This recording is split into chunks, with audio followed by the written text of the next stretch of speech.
latar belakang beliau. Bukan ini berkaitan dengan eksternal kan, secara luaran kan, bukan dalaman puisi itu kan. Dia seorang saintis kan. Okay. Dan kita tahu orang saintis ni pemikirannya dia lebih kepada sains, matematik kan, analitik, otak kiri, otak kanan, faham kan.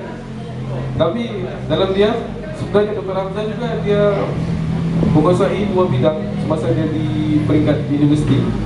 Dia seorang pendebat, dia juga seorang pemantun, dan dia telah menguasai dua bidang yang berbeza.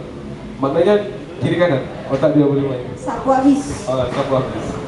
Okey, dan dia juga mengatakan dalam buku tu, cuba kita tengok dalam sini kan, dia ada bagi tahu bahawa penulis puisi ini bidang tidak, walaupun bidang yang saintis kan, tidak menghalang dia untuk dia meneruskan bidang yang dia suka. Begitu. Satu lagi, dalam puisi ini juga kenapa dia menang kan? Sebab kelainannya orang tidak pernah dengar puisi beliau ni.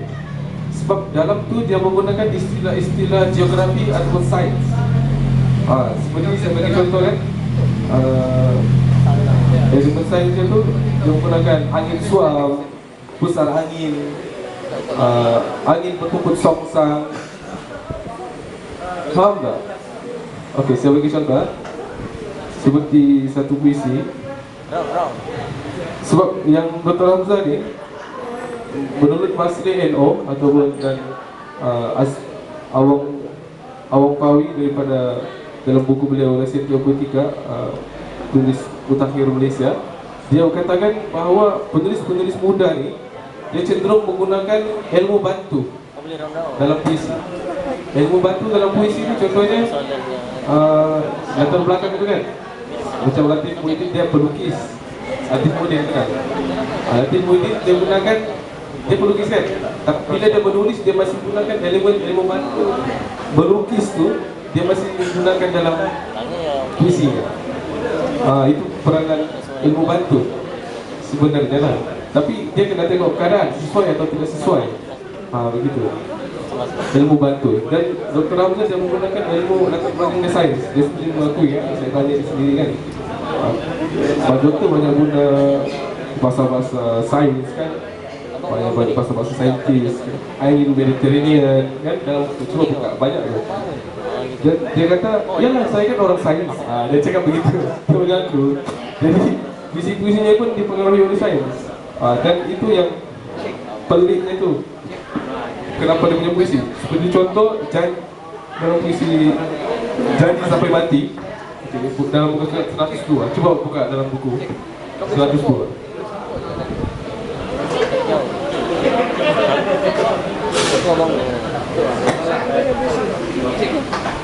Okey, janji datang dan pergi, culas seperti angin pagi, asyik hingga ke sukma, hening sekelip cuma. Okey, kita tengok dalam baris culas seperti angin pagi. Anda faham angin pagi? Mungkin satu lapis tidak faham. Tapi bila kita tanya orang yang ada latar belakang geografi kan, angin pagi itu macam mana? Kenapa dia cakap culas? Kita kena cari sendiri. Okey, ada soalan dari penonton kita. Okey, assalamualaikum saudara Faiz ya. Saya nak tanya tentang mengenai karya Alien Mencari Cinta ini. Satu soalan saya nak ingin bertanya, apakah kekuatan bagi karya ini? Kalau mengikutkan daripada analisis bahasa yang digunakan adalah bahasa yang biasa, yang seperti yang saudara katakan biasa digunakan. Tetapi apakah yang menjadikan karya ini sehingga kan dia mendapat anugerah? Dan apakah kekuatan sehingga dia boleh mencapai satu tahap untuk mencapai anugerah tersebut dan mendapatkan penghargaan seperti berkenaan? Faham. Itu saja soalan. Okey, baik. Terima kasih, Pak. Okey. Soalan dia tadi dia cakap, kenapa Dr. Hamzah ni dia gunakan bahasa-bahasa yang mudah kan, simple, tetapi masih boleh menang di peringkat nasional. Dia ada orang cakap, itu seperti yang saya katakan sebentar tadi. Jika puisi ni, puisi Dr. Hamzah ni, kita kerat satu puisi, kita ambil satu puisi, kita ambil dengan puisi orang lain, memang dia tidak, gaya kepengarangan itu memang tidak akan dapat dibandingkan. Sebab dia penulis muda kan, baru. Kalau dibandingkan dengan Usman Awang ataupun Masri ataupun Saibil kan, dengan yang orang-orang lain tu, memang jauh beza. Diorang sudah nampak, diorang punya idiosinkasi kan, gaya kepengarangan itu sudah nampak. Faham tak? Faham. Tapi apabila dia diadun secara keseluruhan kan, bahasa-bahasa yang mudah tu kan, falsafah bahasa yang mudah diadun secara keseluruhan buku tu, bila kita baca, baru kita akan faham. Itu yang seronoknya. Seperti kita tengok filem lah. Filem cuma kita cut, satu scene kita ambil, kita tengok scene apa ni. Tapi berbeza kalau kita tengok keseluruhan filem. Betul kan? Dengan kita tidak potong-potong. Itu bagi saya lah, yang karya Dr. Hamzah ni, dia tidak sesuai untuk dibuat perbandingan dengan penulis-penulis secara spesifik satu puisi.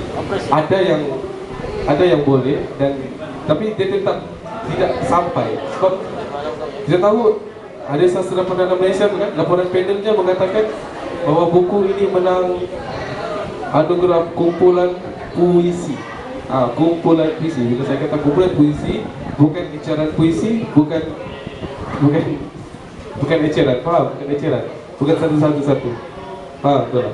Okey, satu lagi, apabila gaya bahasa yang mudah itu secara organik dan diadun dengan falsafah cinta, sampai seperti yang saya kata 3 perkara tadi.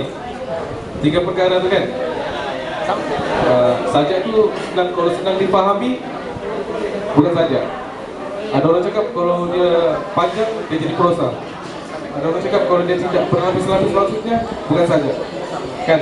Tapi persoalannya, kalau susah dipaham, apalah itu sajak tu. Gitu.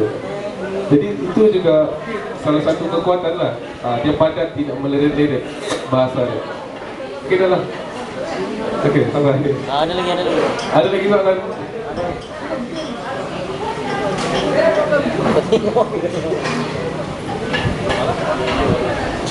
Aku tu serius. Sama ni. Sajak sikit.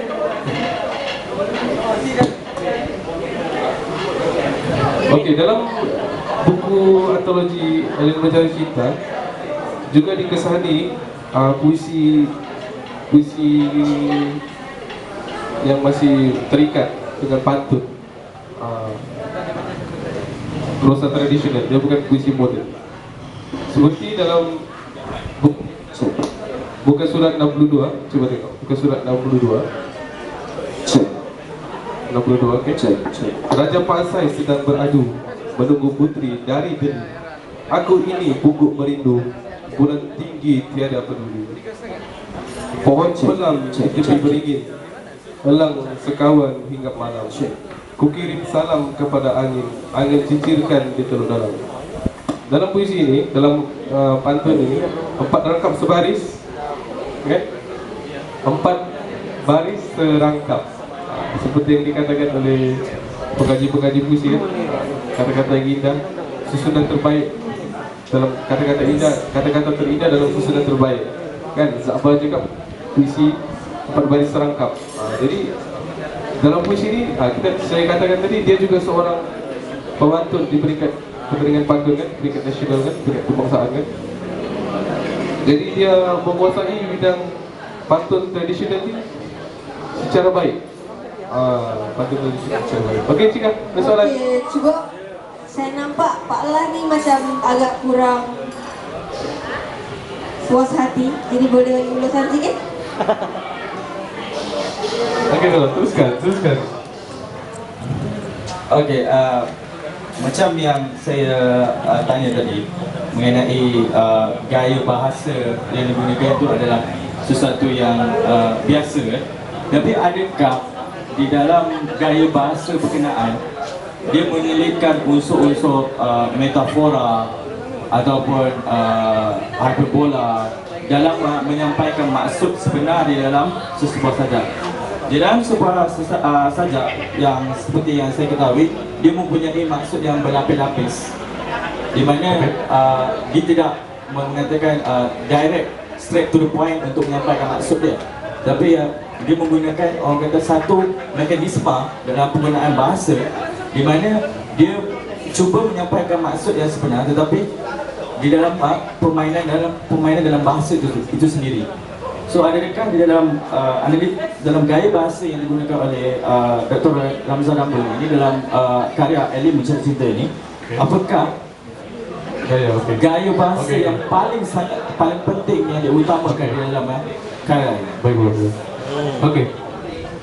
Okey, seperti yang saya kata tadi, beliau Dr. Ramza dalam buku Elin Mencari Cinta masih menggunakan gaya perbandingan, tetapi tidak bombastik.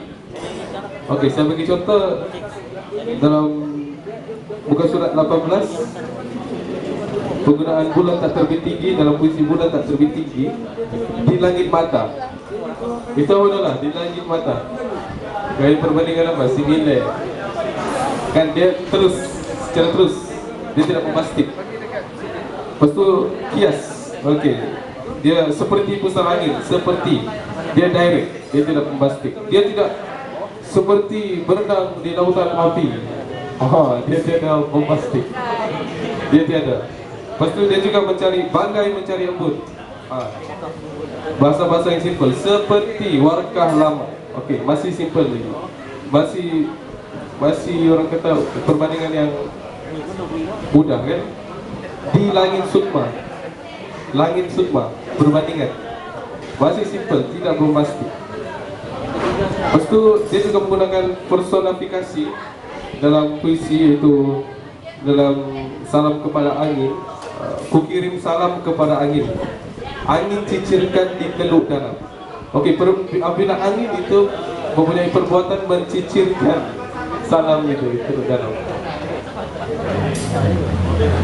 Okey, baik. Dan juga bacalah surat-suratku. Duhai langit dan angin, bacalah surat-suratku. Dia memberi satu perbuatan kepada angin untuk membaca surat.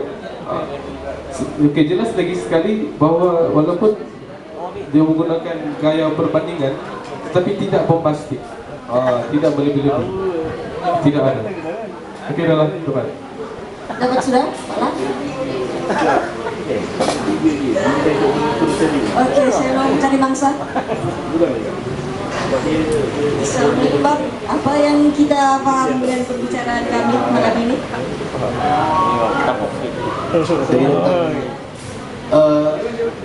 Buku ni untuk dijual kan? Ada jual. Ada jual? Ada jual. Macam ni, saya ada sedikit persoalan. Okey. Saya ni bukan pelajar yang ke arah bahasa, sastra. Saya belajar sains. Jadi apakah kekuatan buku ni yang abang boleh share untuk membuat saya Masa nak beli buku ni? Okey. Dalam buku ini dia telah benar. Kerana buku ini dia menggunakan istilah-istilah, dia menggunakan ilmu bantu ya. Kerana Dr. Ramza ni seorang saintis klimatologi, mengkaji cuaca. Tetapi beliau juga banyak menulis puisi. Dan dalam buku ini juga diselitkan dengan doodle. Faham doodle? Doodle ada satu lakaran, contengan-contengan. Okey, menariknya tentang doodle ya, saya kongsi. Doodle ini orang kata untuk yang conteng-contengan kan. Tetapi Dr. Ramza dia gunakan doodle ini sebagai suatu untuk membuatkan dia waras. Sebab dia cakap dia perlukan sesuatu lebih kuat daripada kafein untuk membuatkan dia waras. Kan dia mengambil PhD kan, sains klimatologi kan. Jadi dia mendapati bahawa melangkah doodle ni sangat berkesan untuk membuatkan dia waras. Jadi dalam buku ini apabila diselitkan dengan doodle tu kan, memang sangat menarik. Okey, ada doodle yang ada kaitan dan ada doodle yang tiada kaitan. Dan apabila kita baca, sebenarnya doodle yang Dr. Ramza lukis ni dia merangsang. Kita cakap, ini tajuk apa ni? Ada orang tikam belakang, pasal dalam buku tu ada orang pegang kepala, kan? Okay, jadi dia anda akan jumpa sains kan? Kalau sains kan anda akan jumpa seperti angin suam, tapi dengan bahasa mudah lah, simple language. Tapi masih dia juga ada menulis puisi serata dunia sebab dia banyak menjelajah kan, dia seorang saintis. Dia menulis di Mumbai, dia ada satu puisi tentang di Kahira. Apabila beliau menulis di Mumbai kan, titis air di Mumbai lebih berharga daripada semusim hujan monsun di Borneo. Dia mengatakan dengan ilmu, sebab sebagai seorang saintis kan dia dapat faham bahawa Mumbai itu kan, kajian kan, air sana kan sangat panas. Jadi dia sangat menghargai. Dia tahu di Sabah ni, di Borneo ni macam mana kita punya cuaca, di Mumbai ni macam mana. Lepas tu dia pergi Kahira. Di Kahira pun dia tulis juga. Dia fikir tentang bunga. Jadi itu adalah satu kelebihan buat penulis ini. Apabila dia menggabungkan latar belakang dia seorang saintis, tapi dia boleh menulis buku puisi. Menang pula tu? Baik. Menang pula? Menang lagi pula. Itu dia. Jadi di mana? Okey, yang buku-buku yang anda pegang di tangan anda sekarang ada dua version. Versi revised version, perkataannya tu alien mencari cinta. Ejaannya berubah. Alien mencari, MENCHARI. Itu yang original, yang first kali, cetakan pertama. Dengan ejaan yang begitu klasik dan retro. Dan yang apabila cetakan kedua, ejaan itu telah diubah, alien mencari cinta, standard punya. Oh ada. Okey. Ya. Okey, Jas. Assalamualaikum bang. Assalamualaikum. Tanya bang, boleh dan apa-apa yang mau ditanya? Tanya ya. Apa ya? Apa benda ni? Apa benda? Kalau kau dengar lah, kalau kau dengar kau tanya. Kau pun dah tahu apa benda. Aku pun dah tahu. Dah tahu. Dia pun dah tahu. Perkenalkan diri dulu. Ni okey. Perkenalkan diri. Alright. Kalau kau bilang suruh kenalkan, kenalan dulu. Ajalah, tentang juga. Gila tu. 7 lagu iya. Apa yang kau tanya? Apa-apa lah. Apa benda semua ni? Entahlah. Ya. Tanya aja, apa soalan? Apa sebenarnya ni? Apa tadi bilang tadi? Kakak ni. Kakak. Oleh kerana kau dah soalan. Wih. Macam DJ radio. Itu suara di dalam mana? Boleh tanya? Boleh. Tadi. Nama? Oh, nama. Saya Syira. Nak tanya, puisi pertama yang kau baca tadi. Apa tadi? Puisi utama yang mana dah? Lost sudah. Keywordnya pusara. Pusar angin. Pusara kan pusara. Bila pusar bangun apa? Pusara angin. Pusara angin. Yang ada pusara tu tentang kerinduan dia. Tentang dua.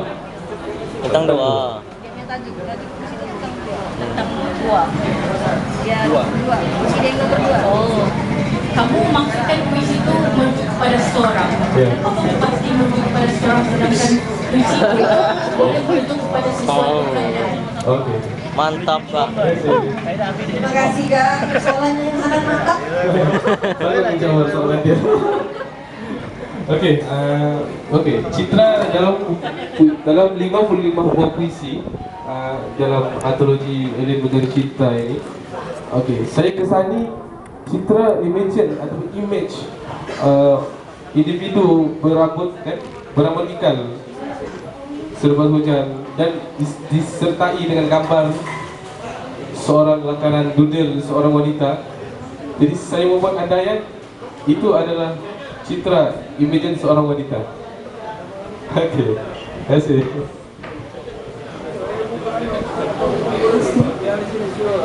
Nampaknya Encik Santo kita ada soalan. Silakan. Oh, dia sedang mencari puisi yang dia mau tanya. Ah, nih. Kita kasih kenal saudara Mubin Nata. Ya. Okey, bagi yang baru tiba di Kebun Borneo, saya ucapkan terima kasih lagi kepada pihak penganjur Tubal Press, sekali lagi kepada pihak Kebun Borneo kerana sudi menganjurkan program bicara buku ini.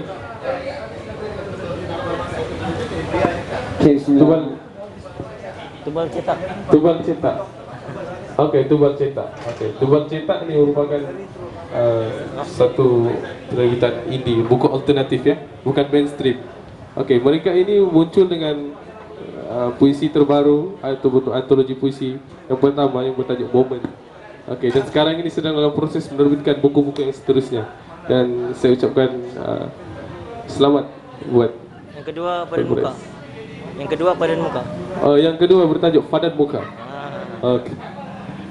Okey, hari ini kita masih membicarakan tentang buku Alien Mencari Cinta karya Ramzah Jambul yang telah memenangi Hadiah Sastra Perdana Malaysia pada tahun 2012.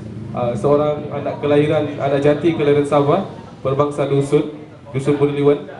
Okey, beliau menariknya beliau berlatar belakangkan seorang saintis. Okey, sekali lagi, seorang saintis, bukan aliran sastra, tapi beliau boleh menulis buku puisi dan memenangi di peringkat nasional. Okey, dan pada malam ini kita cuba membongkar apa kekuatan. Okey, dan selepas kita ada beberapa soalan, saya ingin berkongsi adalah kelemahan. Saya tidak juga side dengan buku ni, tapi saya akan adalah beberapa kelemahan dalam buku puisi ini kan. Tidak diakui memang ada. Okey, soalan ni. Ada soalan? Okey. Nama-nama. Nama saya Mukmin bin Nantang, wakil daripada pelajar seni kreatif Universiti Malaysia Sabah. Karma. Okey. Karma. Wakil daripada ahli karma juga, Kelab Sastra Mahasiswa, yang di sana kami punya penasihat. Okey, saya nak tanya pada saudara Faiz, adakah saudara Faiz mengkaji tentang strukturalis tentang sajak-sajak ini? Adakah semua sajak-sajak yang dibuat oleh Dr. Rendang pun ini mempunyai semiotik tertentu? Okey, itu saja setakat ini. Okey, strukturalisme. Okey, strukturalisme menggunakan yang ditanda dan penanda dan ditanda, betul kan? Okey, dalam buku ini seperti saya bagi tahu tadi banyak. Seperti contoh kritikan beliau tentang alam kan, tentang politik. Yes, betul, tentang masyarakat, tentang pembangunan, ada dalam itu. Tapi bila kita membaca buku itu seperti yang tadi itu kan, apabila kami setelah semua kau ambil, jangan lupa tinggalkan kami tanah untuk mati. Okey, apabila kita baca dalam secara tidak refer kepada luaran kan, kita merujuk kepada puisi itu saja kan, kita akan dapat melihat dengan orang kampung. Okey, kita siapa punya tanah ni, pada siapa yang dirampas. Okey, lepas tu apabila kita kaitkan dia dengan isu semasa kan, isu semasa pada masa itu, kita tahu isu pembinaan di Sabah. Bila kita kaitkan strukturalisme.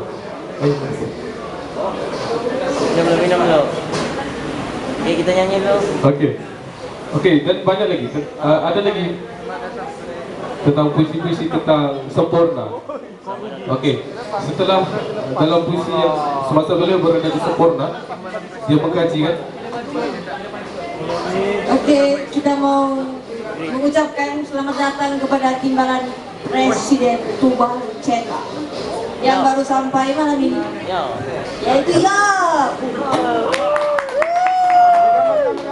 Okey, mungkin masih lagi tentang simulasi kan, tentang di Sempurna juga ada puisi dia. Masa dia sampai di Sempurna, dia melihat anak-anak di sana itu. Dalam bait puisi dia bagi tahu sebelum pasir ini butuhkan menjadi api. Maksudnya sebelum anak-anak yang berada di pulau kan, jauh daripada pembangunan itu kan, mereka marah kan.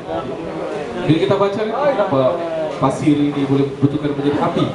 Tapi bila kita kaitkan dengan situasi semasa kan, pada masa 2012 kan, isu pembangunan, betul kan? Jadi itulah secara strukturalisme ya, petanda. Kita dapat kesan ni, oh ini berujuk kepada ini.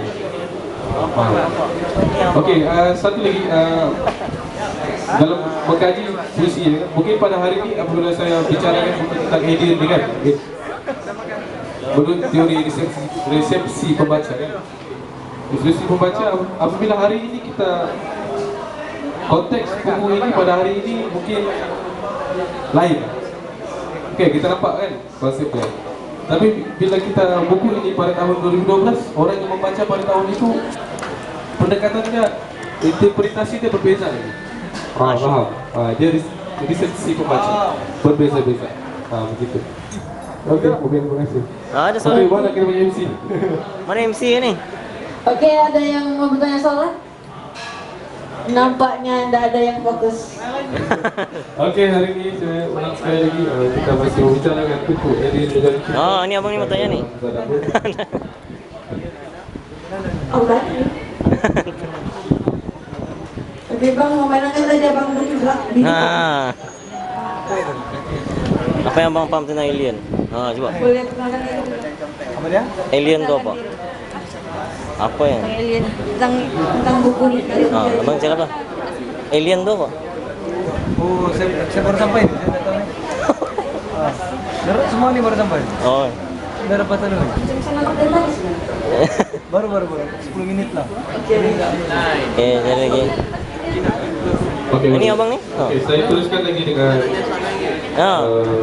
kita Tanya lah bang, alien tu. pemikiran yang terdapat. Ya tanya. Okey, pemikiran ni kita cuba mengetahui apa sebenarnya sudut Kenapa pandang pilih yang alien? Kenapa alien? dikongsi penulis.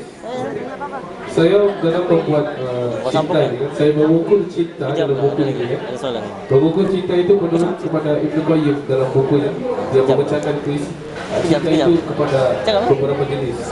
Tahap pertama, tahap kedua, tahap ketiga. Dan saya merujuk kepada itu lah, cinta kepada pencipta, cinta kepada ibu bapa, cinta kepada alam sekitar. Siap. Tidak ada soalan. Dari abang satu ni. Boleh perkenalkan diri? Ada. Tanya dia tak apa-apa. Okey. Assalamualaikum. Salam. Salam. Nama saya Izzuddin dari Selangor. Saya nak tanya kenapa ambil alien? Jawab. Macam setakat ni lah, setahu saya alien ni kita tak ada Bukti lagi. betul-betul bukti yang kukuh alien ni wujud atau tidak. Lepas tu kita pun tak tahu kewujudan dia, tak ada bukti yang kukuh, tapi kita cakap dia mencari cinta. Betul juga. So macam Okey. faham kan? Okey. Okay. Okey, terima kasih. Okey. Okey, terima kasih soalan yang sangat baik. Okey.